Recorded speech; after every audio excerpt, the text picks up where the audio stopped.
Hello दोस्तों, जय श्री कृष्ण। मेरा नाम मैमो है और स्वागत है आपका मेरे यूट्यूब चैनल में जिसका नाम है टेस्ट ऑन चूल्हा। आज हम रात के खाने में काले चने और चावल बनाने वाले हैं। तो आज मैंने चूल्हा पहले ही जला रखा था और कुकर के चारों तरफ मिट्टी भी लगा रखी थी। हमने काले चनों के साथ 4-5 आलू और थोड़ा सा उसमें मीठा सोडा डाला हुआ है। कुकर में जितने भी चनों पर झाग आए थे वो मैंने सारे साफ़ कर लिए हैं और अब मैं कुकर का ढक्कन लगाकर उबलने के लिए रख दूँगी। तो दोस्तों, मैंने आपसे कहा था कि हमारे घर में एक छोटा सा गार्डन है जिसमें हमने टमाटर बो रखे हैं। तो ये देखिए हमारे टमाटर, कितने सारे टमाटर हैं, लाल हो गए हैं। ये टमाटर मेरी सास ने लगाए थे यहाँ पे और फिर ये जैसे ये बेल बड़ी हुई तो मैंने ये फिर ऊपर रस्सी से बांध दी थी, लेकिन जब इनमें टमाटर लगे तो ये बहुत ज़्यादा हैवी हो गई, इसलिए सारी नीचे झुक गई। इनको बांधने में मेरा पूरा दिन लग गया था क्योंकि उस दिन धूप भी हो रही थी तो मैं उस टाइम बहुत थक गई थी। और देखो ये हमने गेंदे के फूलों की प्योत बो रखी है, फिर बाद में इसमें फूल आएंगे। और सामने ये मेरा बेटा टमाटर तोड़ रहा है लाल लाल सारे। और ये हमने यहाँ पे गुलाब के फूल और बाकी और पौधे भी लगा रखे हैं और कोने में हमने पुदीना बो रखा है चटनी के लिए। अभी अभी तो कम है, बाद में ये फैल जाएगा अपने आप तो बहुत सारा हो जाएगा। और ये देखिए कितने सारे टमाटर है इसमें, लाल लाल अलग से ही दिख रहे हैं। बस इसमें जितने टमाटर आने थे आ गए, बस अब जो टमाटर है वो लाल होएंगे उसके बाद ख़त्म हो जाएंगे। और हम आ गए अपने चूल्हे के पास वापस। तो ये हम अपना तड़का बनाएंगे। ये हम इसमें अब तेल डाल दिया है, वो तेल गरम हो गया है तो अब हम इसमें जीरा डालेंगे। और जीरा डाल के इसमें इसे ब्राउन होने तक भूनेंगे। उसके बाद इसमें प्याज डालेंगे।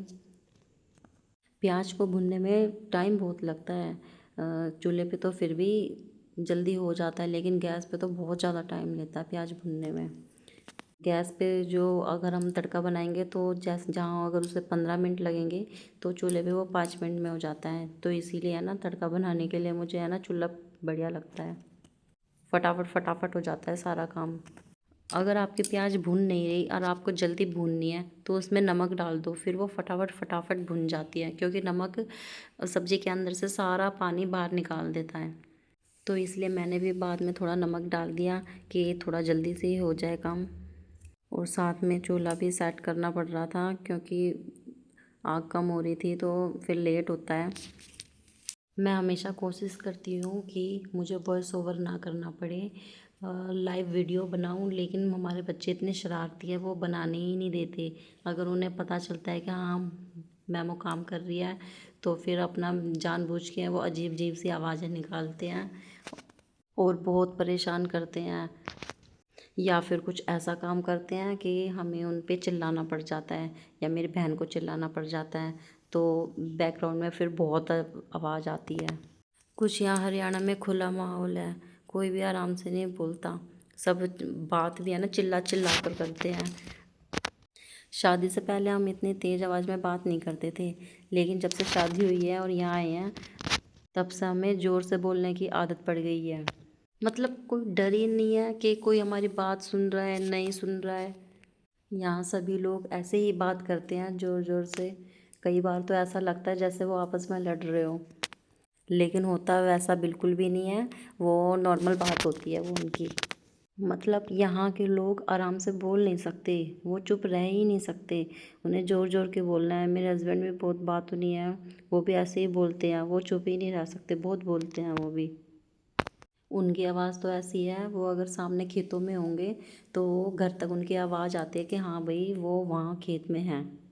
हमारे बच्चे हैं, बेशक वो गाँव के हैं, लेकिन बोली से लगते नहीं है वो गाँव के हैं, क्योंकि वो हिंदी बोलते हैं। क्योंकि हम हिंदी बोलते हैं ना दोनों बहनें, तो वो हिंदी ही बोलते हैं, हरियाणवी बोलते ही नहीं। और कई बार वो कुछ वर्डिंग यूज़ करते हैं तो इतने अजीब लगते हैं बोलते हुए, ऐसा लगता है पता नहीं क्या बोल दिया उन्होंने। इसीलिए वो गांव के बच्चे कम और शहर के बच्चे ज़्यादा लगते हैं। हमारे बच्चे मोहल्ले पड़ोस के बच्चों के साथ भी नहीं खेलते।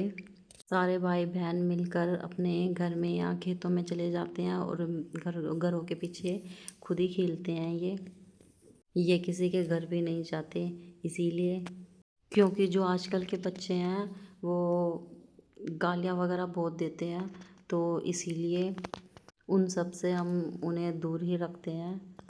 हमारे बच्चों को अभी पता नहीं है इन सब के बारे में, क्योंकि संगत से ही इंसान बिगड़ता है। अगर इन संगत गंदी होगी तो इंसान गंदा ही बनता है, वो अच्छी चीज़ सीख ही नहीं सकता। हाँ, अगर संगत सही होगी तो इंसान फिर उसके थॉट्स भी अच्छे ही होते हैं। तो अच्छे थॉट्स वाले बच्चे मिलना बहुत मुश्किल है।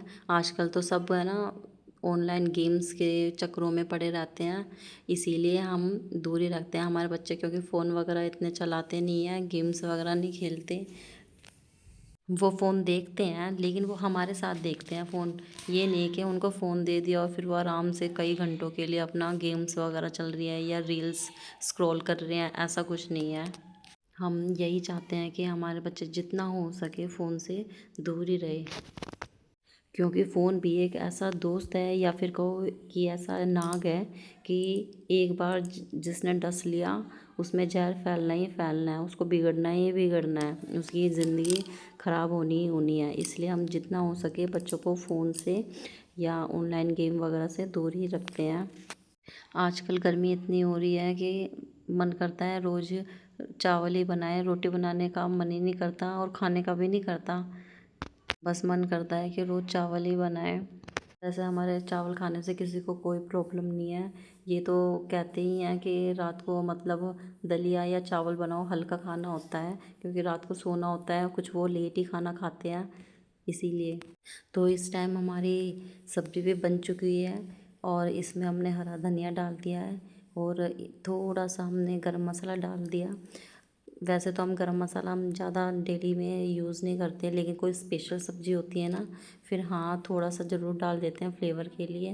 वैसे हम मसाले वगैरह खाते नहीं हैं, सिंपल सब्ज़ी बनाते हैं, कोई भी सब्ज़ी हो बिल्कुल सिंपल ही बनाते हैं। अब हमारी सब्ज़ी रेडी हो चुकी है और हम इसे चूल्हे से उतार देंगे और उसके बाद हम पतीली रखेंगे पानी की, जिसमें हम चावल बनाएंगे। इस टाइम हल्का हल्का अंधेरा स्टार्ट हो गया था होना, तो हमने लाइट जला ली और इस टाइम बच्चे अपना घर में आरती कर रहे हैं। मैंने चावलों को अच्छी तरह धो लिया था और अब इनको जब मतलब पानी में डाल रही हूँ। पानी इस टाइम बिल्कुल उबल चुका है। इन उबले हुए पानी में ही हमेशा चावलों को डालना चाहिए, इससे सही बिल्कुल अच्छे बनते हैं चावल, खिले खिले। और हमारे मोगरे के जो फूल हैं वो भी खिलने स्टार्ट हो गए हैं और उनमें से भी अब थोड़ी थोड़ी सी हल्की हल्की सी महक आ रही है, बहुत अच्छी। अभी गर्मियों में तो हमें चूल्हे के साइड में बैठकर ही काम करना पड़ता है चूल्हे पर, क्योंकि फ्रंट में कोई बैठ नहीं सकता, बहुत तेज़ आंच लगती है। अब हमारे चावल भी बन चुके हैं और अब हम इसका बांड उतारेंगे।